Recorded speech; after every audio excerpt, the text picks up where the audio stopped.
একটি metro rail পূর্ব দিক থেকে পশ্চিম দিকে যাচ্ছে আর প্রচন্ড বেগে পূর্ব দিক থেকে বাতাস বইছে। রেলের ধোঁয়া কোন দিকে যাবে এখন? পূর্ব দিক থেকে পশ্চিম দিকে যাচ্ছে। পূর্ব দিকে। আপনি বলেন। পশ্চিম দিকে,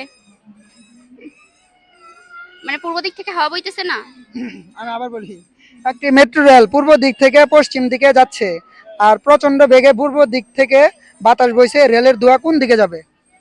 তাহলে রেলের ধোঁয়া, আচ্ছা রেলটা যেদিকে রেলের যাচ্ছে কোনো তার ধোঁয়াই নাই। পিছন দিকে যাবে।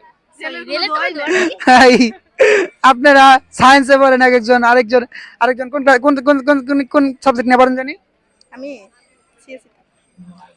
তাহলে তো আপনাদের ট্যালেন্ট থাকার কথা, একটু অবশ্যই। ট্যালেন্টের পরিচয় দেন। সব ক্ষেত্রে কি ট্যালেন্ট দেখাতে হবে? হ্যাঁ, ধাঁধা তো ধরতেছে। ধাঁধা ধরতেছি না কি ধরতেছি? আপনার কি আমি আপনার মানে পার্সোনালিটি কোনো কথা এটা তো বলছি? ধাঁধা, তাই না? Yes. তো নাই এখানে করতে পারে মানুষ। সায়েন্সের আপনার ধাঁধা তো আপনার ট্যালেন্টটা কোথায় তাহলে বলেন? মাইন্ড চেঞ্জিং, তাই না? তো ধাঁধা